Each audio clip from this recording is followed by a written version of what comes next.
Welcome to the results presentation of the interim results of Vertu Motors plc for the 6 months ending August 2025. My name's Robert Forrester, Chief Executive, and I've got Karen Anderson, our long-serving CFO, who's going to go through the financials.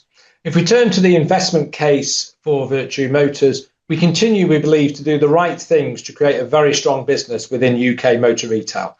We believe scale drives benefit, and actually we believe these benefits are increasing over time, particularly in the area of the ability to invest in technology to drive productivity increases and cost reductions, and the benefit of having large single brands across the national space to drive brand awareness. In the period, we've announced today the appointment of 2 new managing directors, 2 new roles from internal promotions, who will take the operational responsibilities of the divisions and provide greater bandwidth at a very senior level.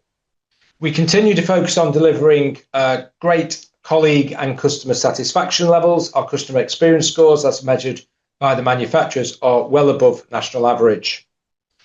We continue to invest in technology, and this is proving absolutely pivotal in the cost initiatives that we are driving through, not only to lower costs, but also to make us more efficient and to help the customer journeys. We have delivered in these results excellent cost trends despite the headwinds, and that focus on cost through the use of technology will indeed continue.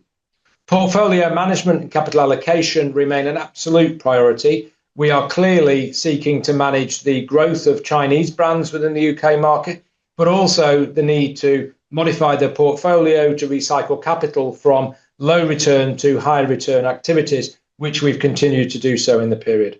Our share buyback continues, and clearly that's important, especially given our tangible net assets have grown to 76 pence per share.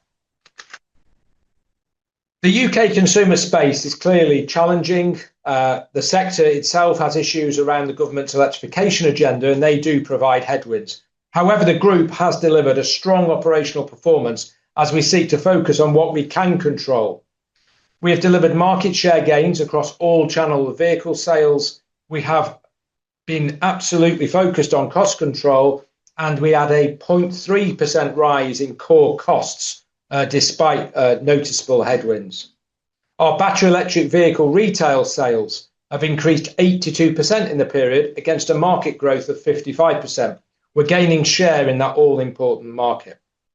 What we did not anticipate at the beginning of September was a global one-off event, being the cyber attack on Jaguar Land Rover, one of our major partners. That has caused major disruption to our 10 dealerships in the UK, though I'm pleased to report the situation is now easing.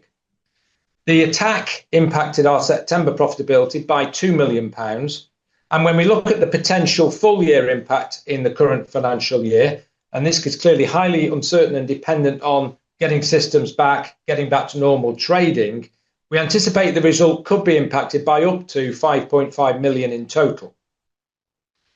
This year, we extended our cyber insurance risk to business interruption from third-party outages. Clearly, we are now working with our advisors to progress a potential claim where possible in respect of the losses that we have incurred in relation to this JLR outage. We have appointed forensic accountants to help the group to work with our insurers on this.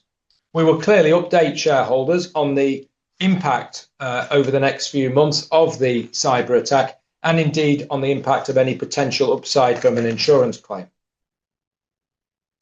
Moving on to current trading and outlook, and particularly the September result, which is a plate change month and therefore very important for the delivery of an H2 result. I'm pleased to report, excluding the impact of JLR, that September was a good month with profits up on last year.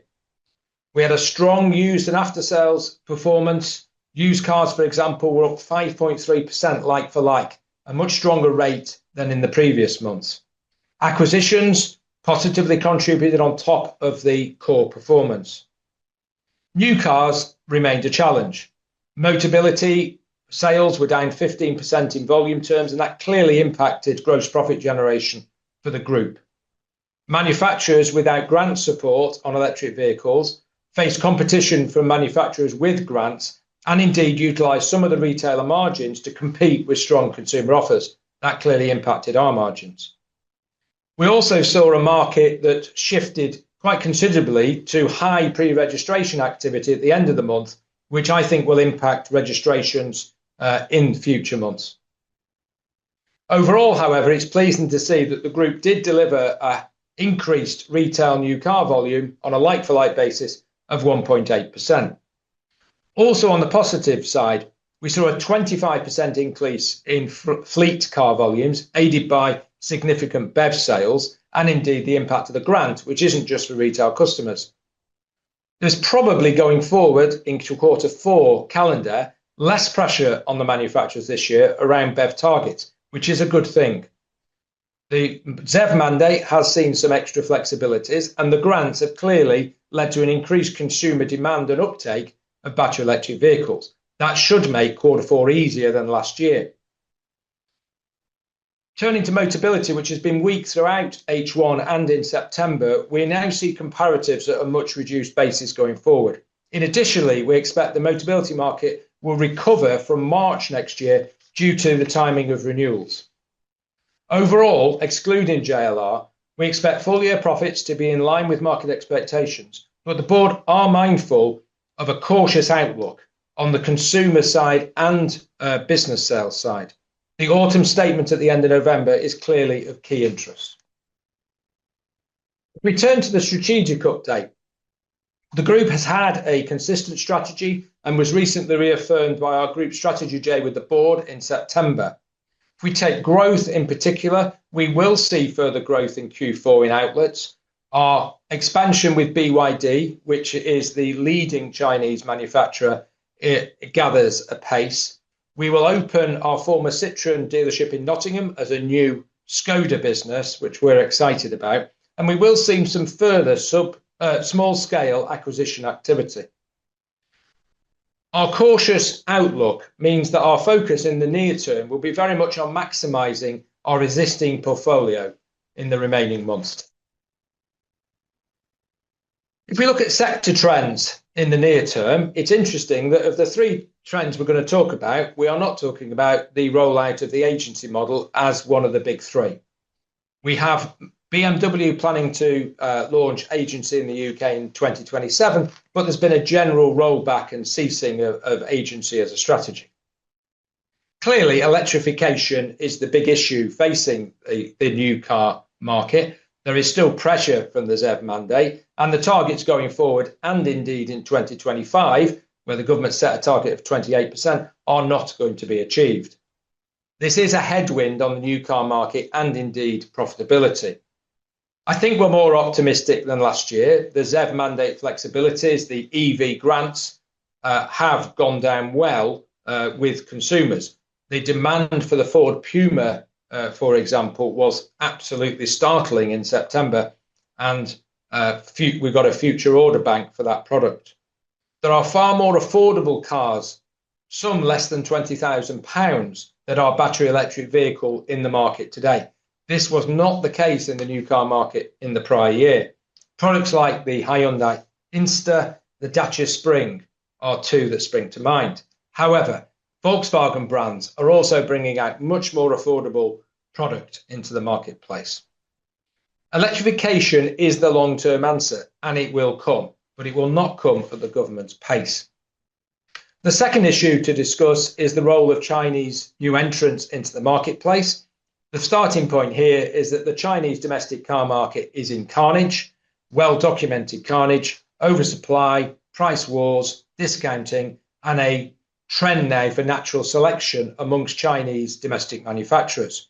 The UK is seen as the go-to place for the Chinese to come. Why? Well, we haven't got major tariffs on Chinese product, and there's no clear national champion amongst UK manufacturers, as in other countries, except perhaps JLR. You'll have recently read that the UK is now BYD's biggest market outside of China. The Chinese cars typically have great technology, fantastic electric vehicles with great battery technology, and their hybrid cars are also much sought after. However, there will be a somewhat break on the exponential growth of the Chinese in all likelihood. We've got a lot of new brands coming into the United Kingdom, all requiring 6-car showrooms, but there's no new build showrooms being put in place. This will limit growth. How many spare 6-car showrooms actually are there? And we as Vertu need to balance chasing market share and growth of car sales with making money. And we will play the long game here. We will assess new entrants and we will assess in the short term whether we want to invest. You've got to remember, for a Chinese new brand, there is no high margin after sales.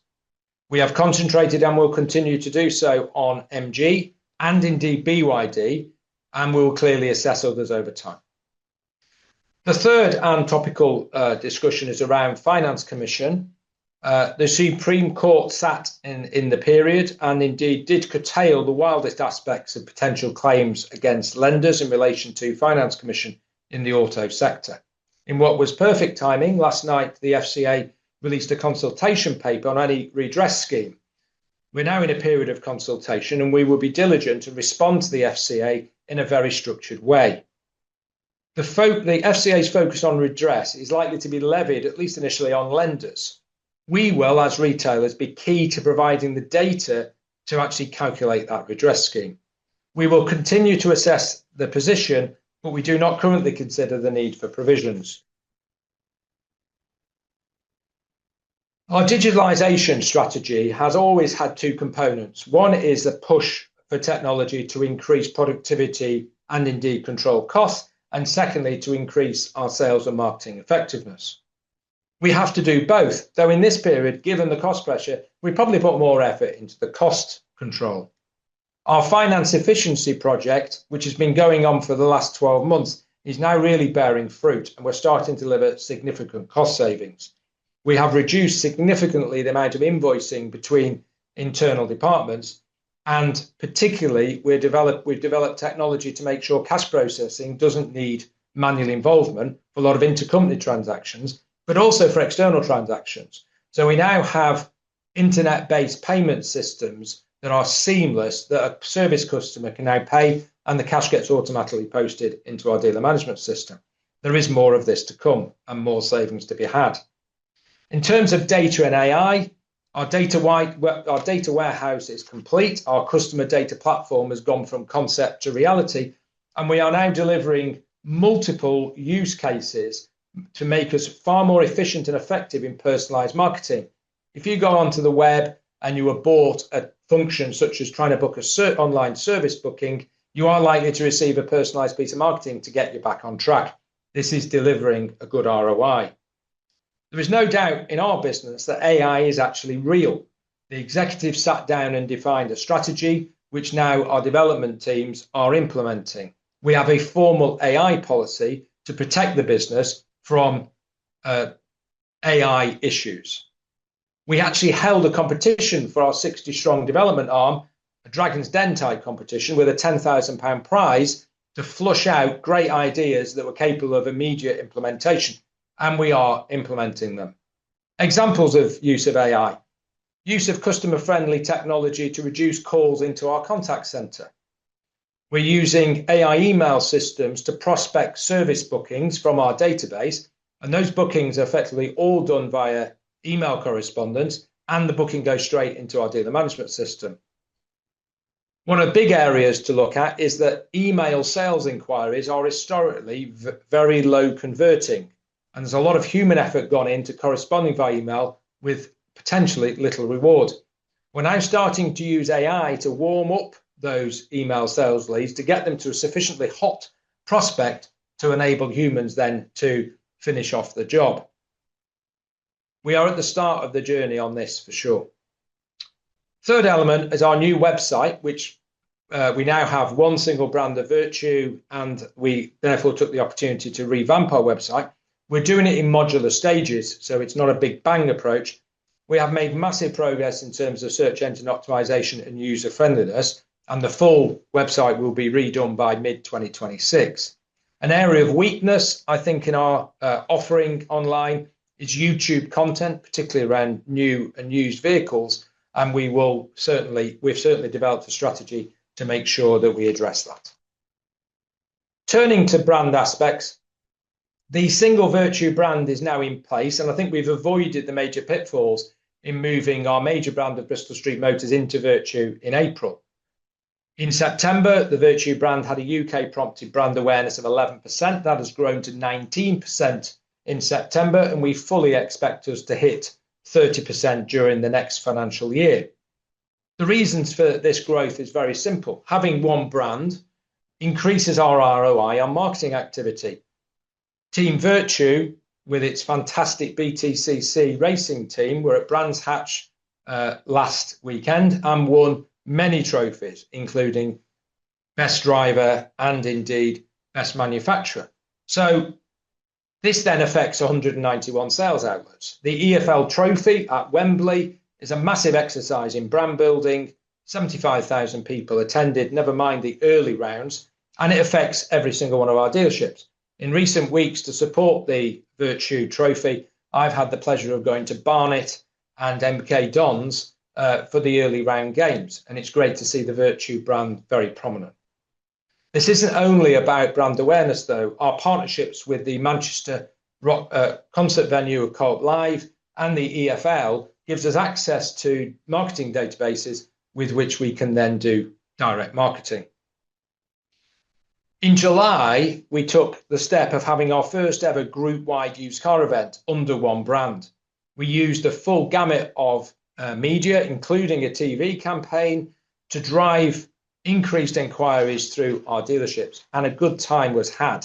We got a lot of excitement into our businesses, and we saw like-for-like used car sales in July up 12%, which is no mean feat. Next year, we intend to extend this strategy of having 2 10-day used car events, but also having 3 new car events. The first time that we've used the power of the Vertu brand to have one event across the entire estate to drive new car sales. I think it will be a success. Finally, before Karen deals with the financial performance, I wanted to update you on a senior management structure change that we intend to make from the 1st of January and which we have announced today. The 3 founding directors of the business, myself, Karen, and our COO, David Crane, have been in place from 2006 when we formed a cash shell, and we now lead a 5 billion revenue group. My span of control, I think, has been too large. I don't think it's fully amended the fact that we now run a highly complex and very large group. All the operation divisions report directly into me, and I think it's time to augment management. From the 1st of January, 2 of our trusted group operations directors, one who currently runs the BMW division and another who currently runs the Jaguar Land Rover division, will be promoted to managing director roles with the operating divisions reporting into them.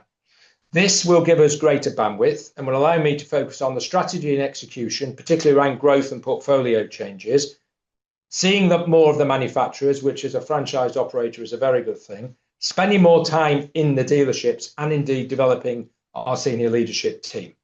I am excited about this. I think it sets us fair for the years ahead. Karen. Thank you, Robert. Slide 13 shows a summarised income statement for the group for the period. Group revenues grew by £35.4 million, with this growth attributed to acquisitions, particularly the Burrows acquisition, which was completed in October 2024. Core group revenues declined £49.2 million, predominantly in new vehicle sales due to lower Motability vehicle volumes and the move to agency in the group's mini dealerships. Gross margin increased to 11.2% due to the increased mix of higher margins after sales revenues.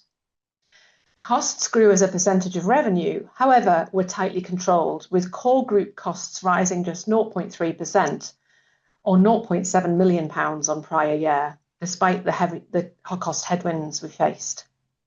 Adjusted operating profit reduced on prior year levels, driven by the reduction of profitability from the new car channel, with this reduction flowing through to EPS. The group's interest costs grew slightly, with increased manufacturer stocking charges and lease interest, partially offset by increased deposit income and the impact of reduced interest rates on our borrowings. Non-underlying costs represent redundancy costs, as the group applied technology to improve the efficiency, particularly in the finance function, which moved to divisional accounts processing hubs in the period. In addition, exceptional non-underlying costs include the cost of closure of 2 of the group's dealership locations. Turning over to slide 14, here we have a profits bridge of the adjusted profit before tax compared to prior year for the period. Core group gross profit declined by £1 million over the prior year period. And clearly the standout negative here is the £4.4 million reduction in gross profit from new vehicle sales. This decline was driven by a significant reduction in Motability sales volumes, consistent with the market decline in this channel, as well as significant discounting of battery electric vehicles, which impacted new vehicle margins. Offsetting this shortfall was the significantly improved gross profit generation from the group's resilient and high-margin after-sales operations. Our service department here benefited from an increase in the internal rate charged to the vehicle departments in the preparation for vehicle sales, which did actually move some gross profit from new and in particular used car sales into after-sales. Used gross profit generation exceeded prior year levels, even after having absorbed the additional cost of preparation from service.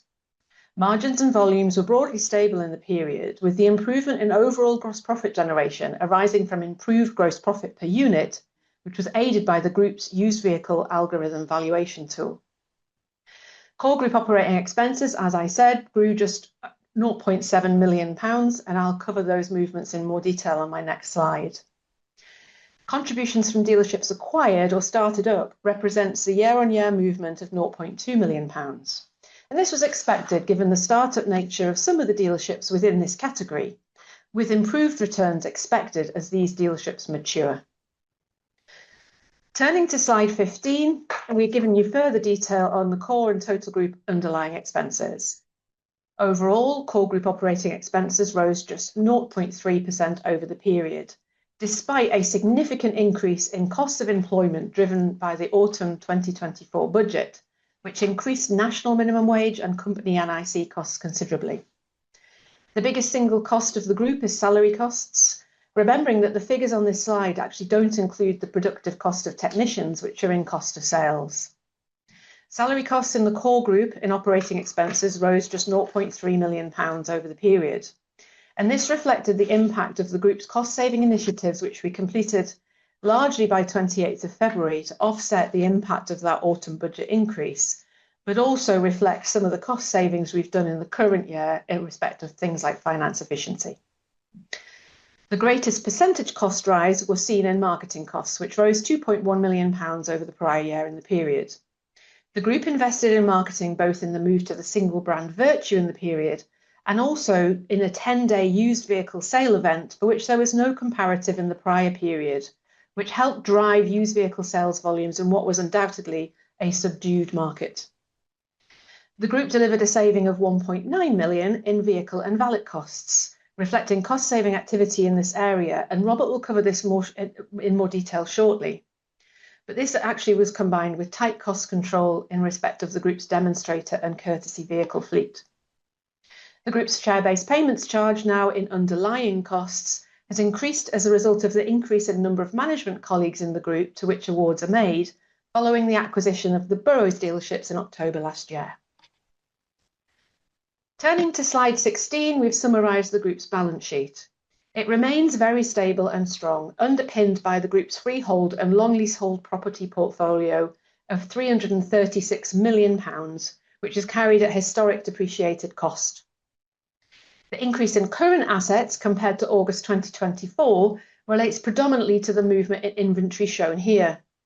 New vehicle pipeline inventory, much of which is funded by our manufacturer partners, has increased since that date, while the group has been successful in reducing both used vehicle and demonstrator inventory levels, again, since August 2024. Used vehicle inventory has, however, increased by £17 million compared to the position at the year end at the end of February. And this relates to the tight supply of particularly 3 to 5 year old vehicles in the market. And as a result of that, the group took the decision to retain higher inventory levels at the 31st of August than we did at the end of February to ensure that the group had sufficient inventory to enable a good sales performance in September. And the 5.8 like-for-like growth in used vehicle sales volumes in September was undoubtedly aided by this decision. Crucially, though, used vehicle inventory was lower than the position at August last year, despite the acquisition of boroughs. Tangible net assets per share are 76.1 pence, and this clearly reflects the strong asset backing of the group, and it's also increased on the level in February due to the share buyback programme. Turning over to slide 17, this highlights the group's cash flows in the period. We generated a free cash inflow of 0.4 million, which was impacted by a 21.2 million cash outflow from working capital compared to the position at the end of February.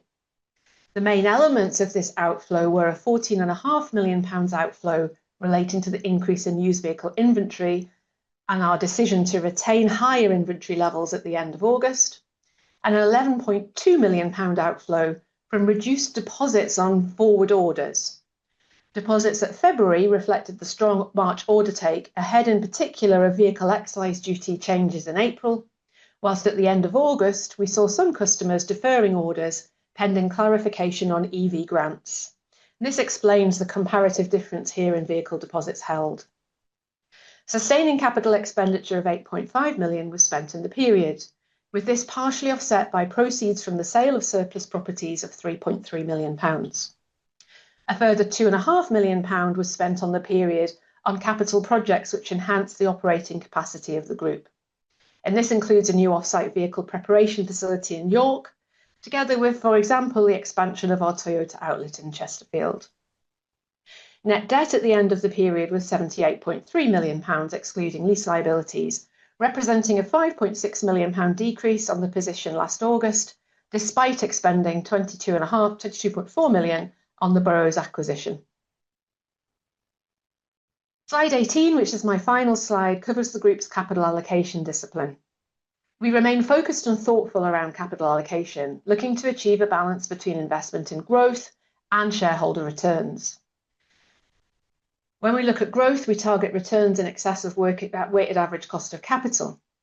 And with our strong asset base and low gearing, we believe we can successfully balance both growth and shareholder returns. A key element of the group's approach to capital allocation is our pruning process. This is where we constantly review dealership operations to ensure an adequate return on investment and contribution to group profitability. Following such reviews, the group has exited a Citroën outlet in Nottingham in the period, and the leasehold premises will be refranchised to the Skoda franchise in November. In the period, the group also took some of these recycled properties held for resale and realised cash of £3.3 million, 10.7% in excess of book value. The group actually has a good track record of disposal of surplus properties, in particular at values in excess of book value, and this really reflects the policy of carrying our assets at historic depreciated cost. The group has had a programme of share buybacks in place since FY17. The group spent £5.6 million in the period on share buybacks, and since the start of these programmes has now bought back over 19% of issued share capital. The group announced a £12 million share buyback programme in February, and to the end of September had spent £7 million of this programme, leaving £5 million remaining for the rest of FY26. As a reminder, the group has a stated full-year dividend policy of 2.5 to 3.5 times fully adjusted diluted EPS, and in bearing that in mind, the FY26 interim dividend has been held at 0.9 pence per share. It's worth remembering, though, that the cash cost of each of our dividends is reducing as a result of the share buyback programme in action. I'll now hand back to Robert for a more detailed update on the group's trading in the period. Thank you, Karen. So let's turn to the group vehicle sales performance. We're pleased to report we gained market share in all channels. In addition, margins were stable in new and used cars. There was a slight dilution in fleet and commercial, and this was a mixed issue because we saw substantial growth in fleet cars and a decline in vans, and that mix impacted gross profit per unit. We saw weak growth returning to the new retail market. Now, this was after a very strong March, and it got weaker as the period went on. I think the government grants that had been introduced in the late summer are starting to reverse that.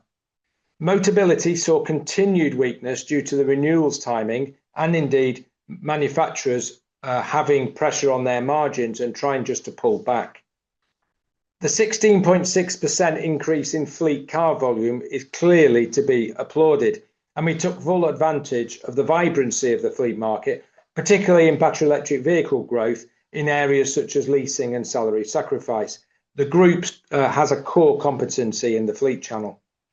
The van market was weak. It was down nearly 10% in the UK, and we think this reflects weak business confidence. We therefore saw overall a reduced gross profit in that channel. The used car market actually exhibited continued supply constraints, which held back volume for franchise retailers, especially in the 3 to 5 year old park. This is the post-COVID new car supply problems working its way through the park. At some point relatively soon, we should see that work its way into 5 year plus, and that affects independent used car operators more than franchise. We should see a franchise market share recovery. Trade prices, reflecting those supply constraints, have remained strong and stable. It's fair to say, though, that the subdued consumer probably put a lid on the extent to which retail prices could rise, and they didn't rise in proportion to trade prices. This led to the potential for some margin compression.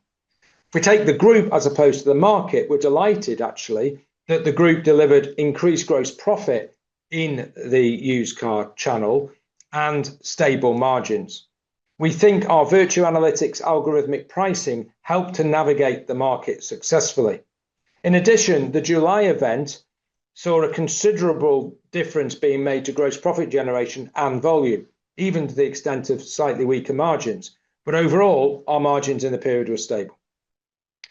The £600,000 increase then in the period in gross profit on a like-for-like basis in used cars was despite a significant shift in costs from the service department onto the used car department as a result of putting up our internal rates. This we thought was the right thing to do to reflect higher technician wages.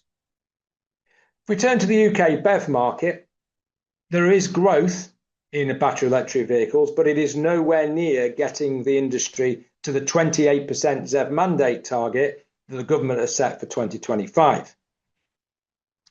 It's fair to say that the private channel remains the weakest. In the period reported, 13.4% of registrations in the retail channel were BEVs, but the EV grants in August did boost interest in BEVs and increase the rate of growth. Clearly, we are absolutely delighted that while in the 6 months BEV private retail sales were up 55.2%, the group delivered 82.4%, and that was on the basis actually of very strong growth in H2 last year as well. So we've had 2 6-month periods now of excellent outperformance and gaining market share in the BEV market. I also should probably note, just for updating for September, the grants did lead to an increase in BEV mix. Overall, BEV mix rose to 23% in the month of September, compared to 21% in the 6-month period, but we are still a long way short from 28%. If we turn to group after sales, clearly another very strong performance from the after sales side of the business.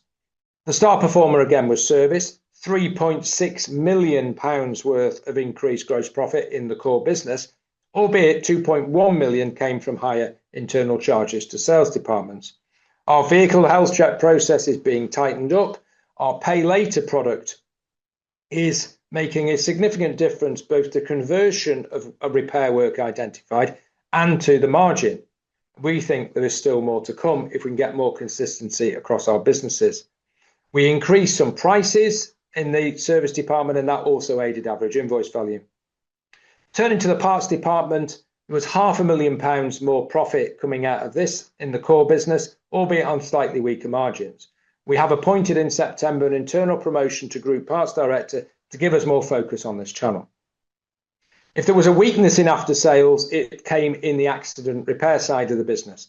Our smart repair business is still in growth mode, and we are adding vans both to our internal smart repair business for used car preparation and in an increasing business to external customers. The pressure came in accident repair centres. This is quite easy to explain.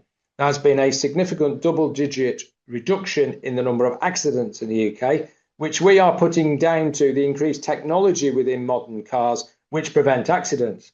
My car just stops quite often, far quicker than I would respond to risks. We are seeing, as the work has got reduced, lower margins as people in the sector reduce margins to try and gain some volume. Our accident repair centres continue to perform at a high level.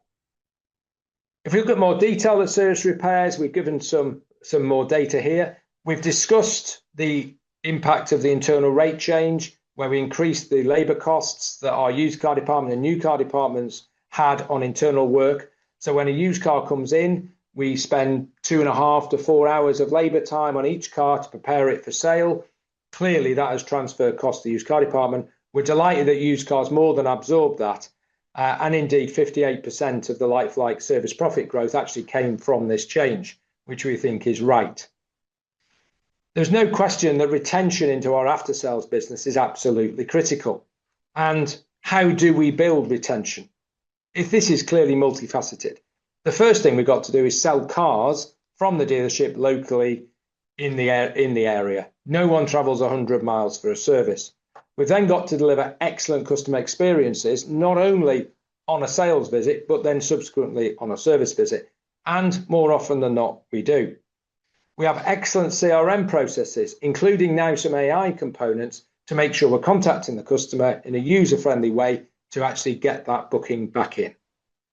But retention products are also absolutely critical. We have 160,000 customers with a service plan, which means they've prepaid for their service over 2 to 3 years. We have a target that of the used cars that we sell, 50% have this retention product, and we're delivering on that metric. It's probably obvious, but as a vehicle park ages, and we've seen a significant aging over the last 5 years, older cars need more work and have higher bills, higher average invoice value. As you can see, over 3 years, old cars have a £375 average invoice value, less than 3 years, 275. The average age of a car in our workshop is now 4.85 years, which belies that really goes against the perceived wisdom that franchise dealers only deal with cars in the warranty period. Our search for cost savings has been extensive. We believe that we cannot afford to do things for customers that are free, certainly if they involve labour, due to the impact of the national minimum wage. Historically, when you brought your car in for a service, we've given you a free wash and vac, not a valet, but certainly a wash and vacuum. This is now expensive. We've had a two-pronged attack to try and make sure we can control this cost. The first is using behavioural science to give customers the reason to opt out from that service of a free wash and vac. 60% of our customers actually check in for a service now prior to the visit online, and we then use behavioural science to promote opt-outs. In addition, one of our core divisions actually piloted a charge for a wash and vac, so ceased to do a free wash and vac, and we charged £6.99. This led to a 60% drop in the demand for the free wash and vac, and clearly we could then remove resource that was actually going to do that. That one division in the period saved £400,000 and had no perceptible increase on customer experience scores.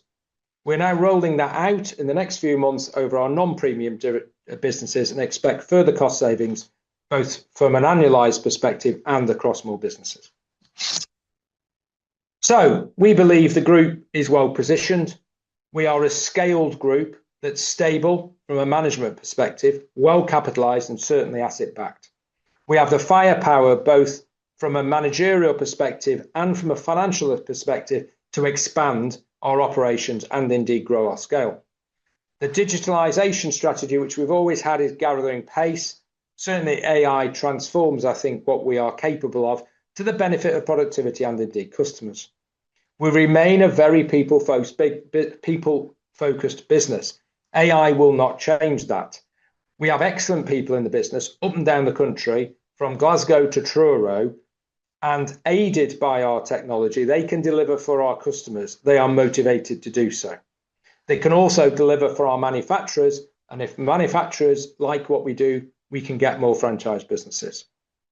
We are focused on doing the right things and working hard to win.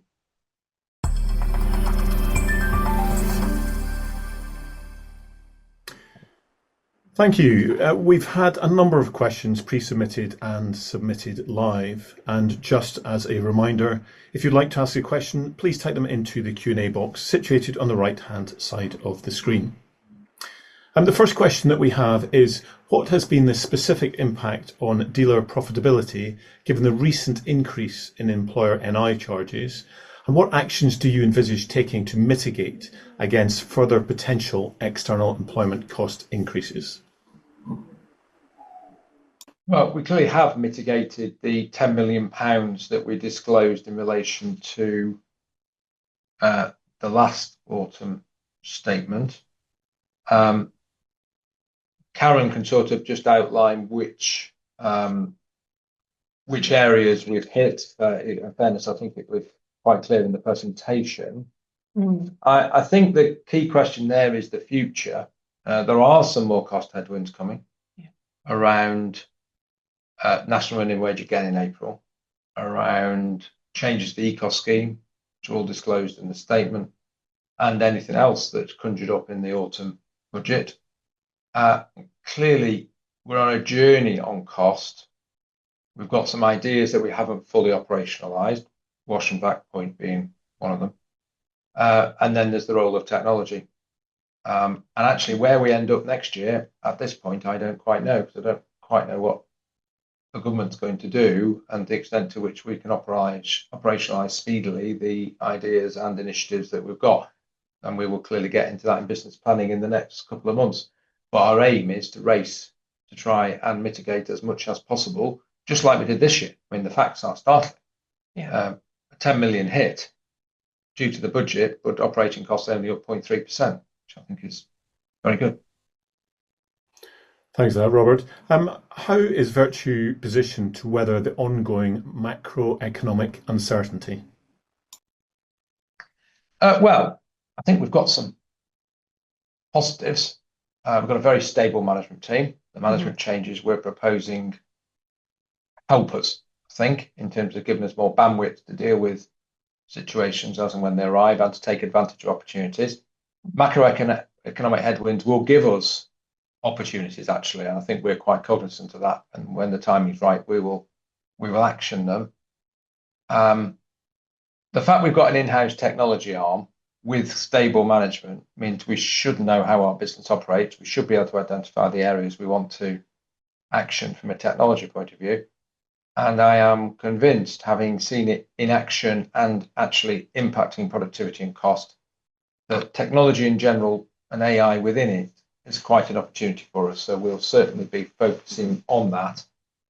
I think the move to a single brand helps us in terms of the marketing message as well, in terms of sale events group wide. Should give us more marketing ROI, and give us efficiencies. We've got a job to do at the moment to build the prompted brand awareness in the UK for marketing, but it certainly helps make us more efficient and productive for sure. Thank you. Next question is around the FCA announcement. Could you give us more detail on your thoughts on the FCA announcement yesterday and its impact on Vertu? I'm not sure I've got much more to add than we put in the presentation, really.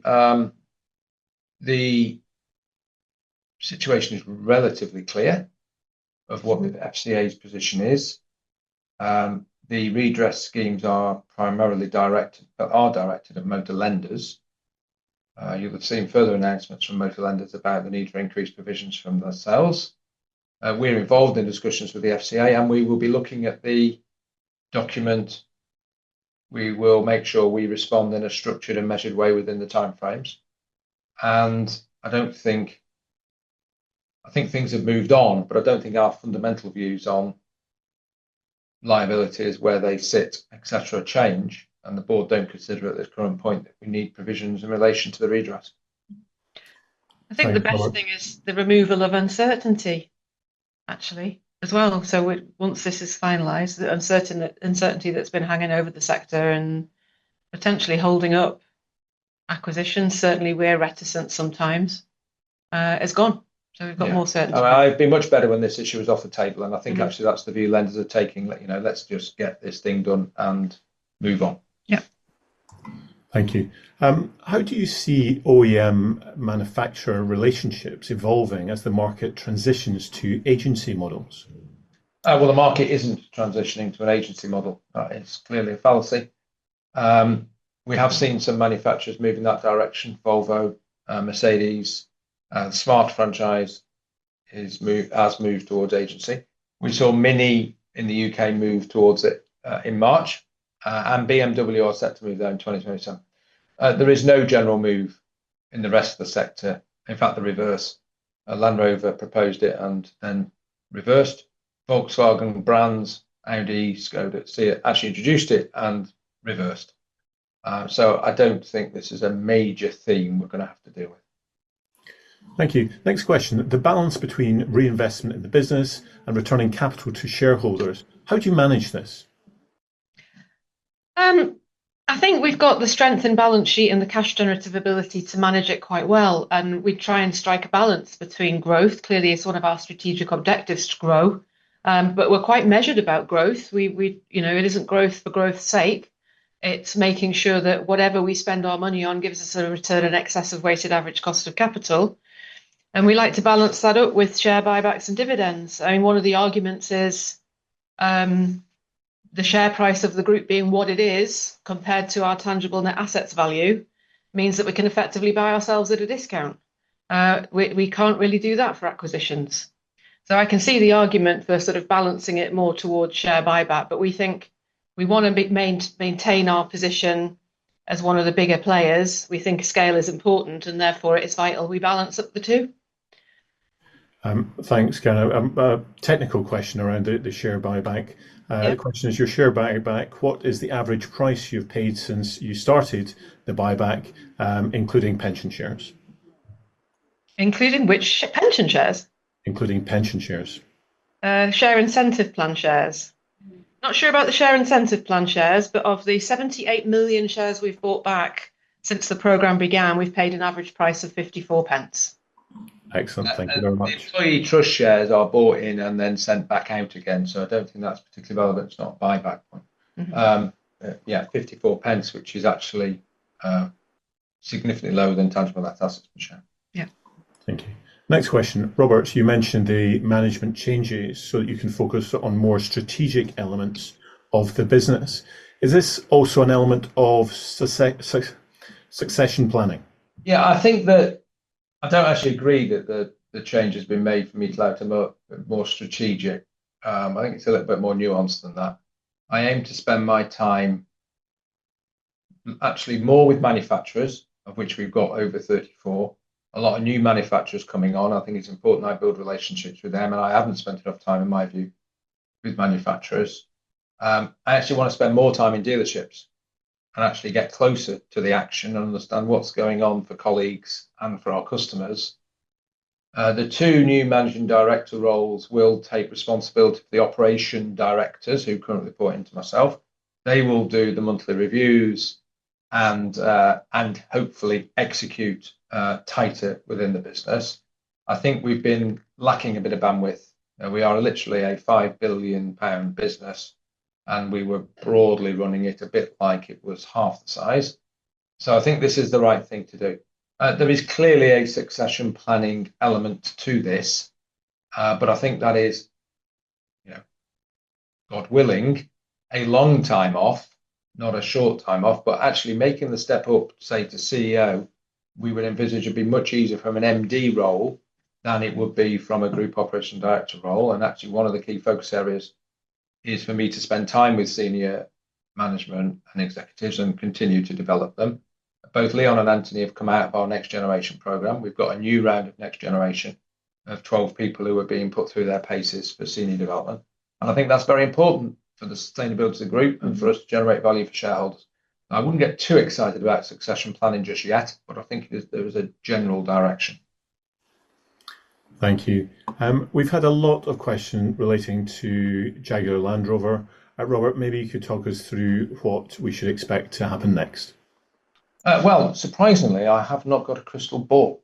So I think the main thing to say is nobody knows, actually. All we can set out is the impact in September, which was marked, a £2 million impact on profits, and a statement, which is fact, that things have eased in the last 10 days. We're getting far more parts now. Clearly, production has just started, but there's a question mark over the extent to which we'll get new car product. There clearly has been a gap, and we is an unknown about that. And we've done an assessment of the full year impact.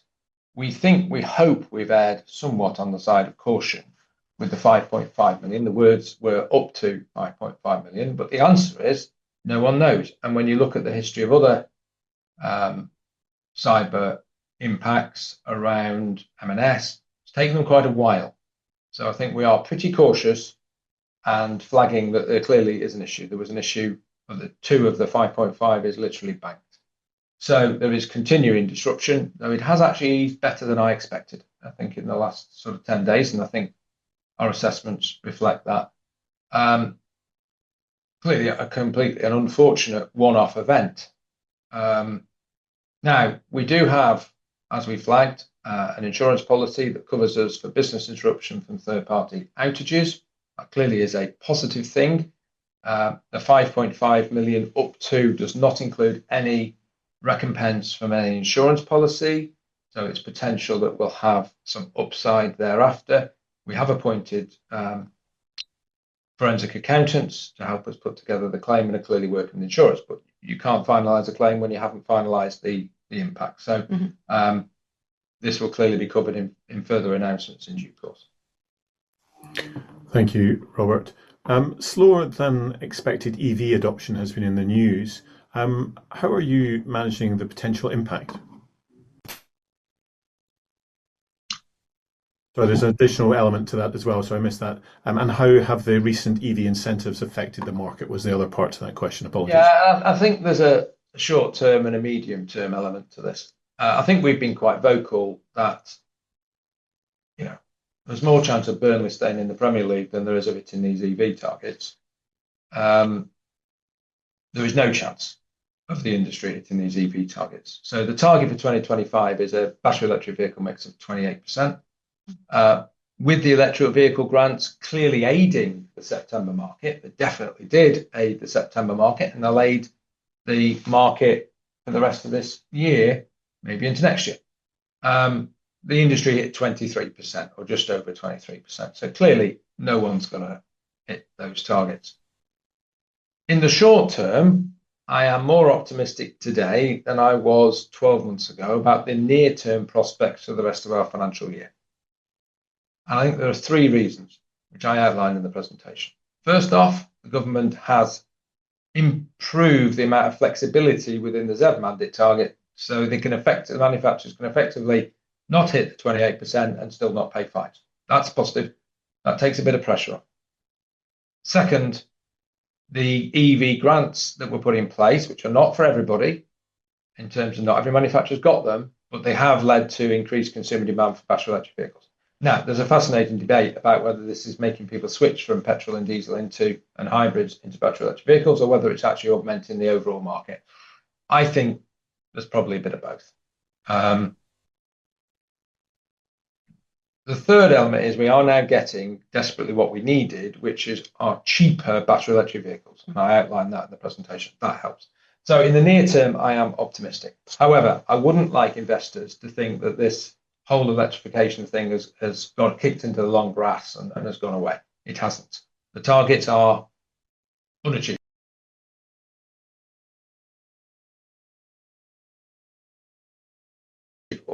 This is a headwind on future manufacturer profitability and therefore, by definition, sector retail profitability. If you look at our last 3 periods of 6 months, we've seen new retail and Motability profitability decline in each of those periods, quite markedly, actually. So clearly there is a headwind and a sector issue. And I think the industry, manufacturers and retailers, predominantly manufacturers, will come back to the government at some point because the pressure will build again. And we haven't even really talked about the van ZEV mandate targets, which I think are even worse, actually. I don't think White Van Man wants an electric van.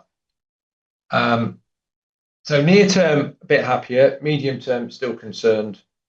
And the whole thing will have to get revisited. There is a global move back to petrol and hybrid.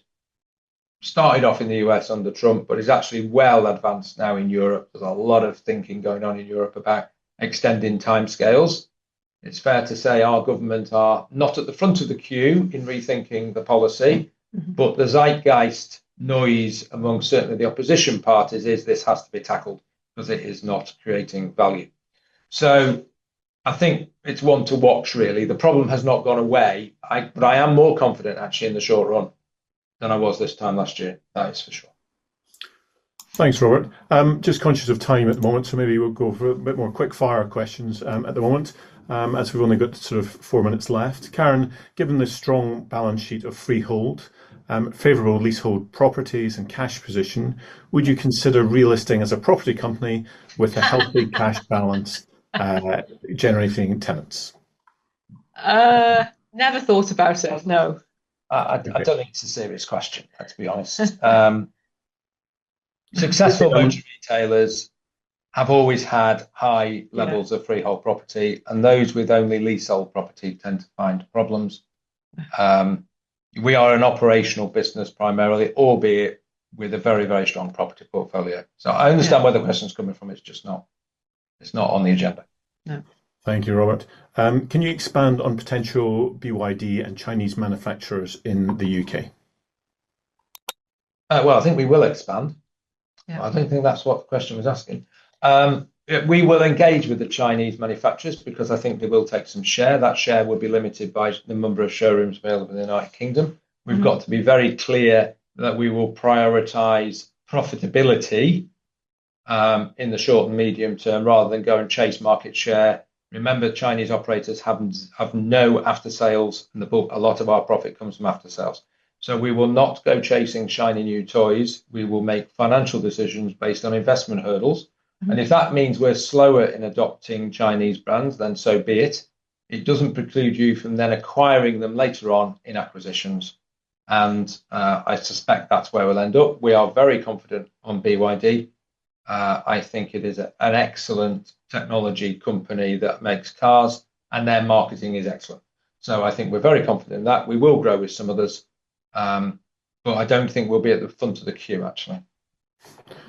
And with limited historic vehicle parts in, sorry, it's just disappeared for me. It's there. Sorry, we'll move on to a different one that's there. What impact will increased BEV vehicles share have on high margin service revenues in future due to their reduced service / repair requirements? It's a good question, and I think the Scandinavians are obviously ahead on the curve.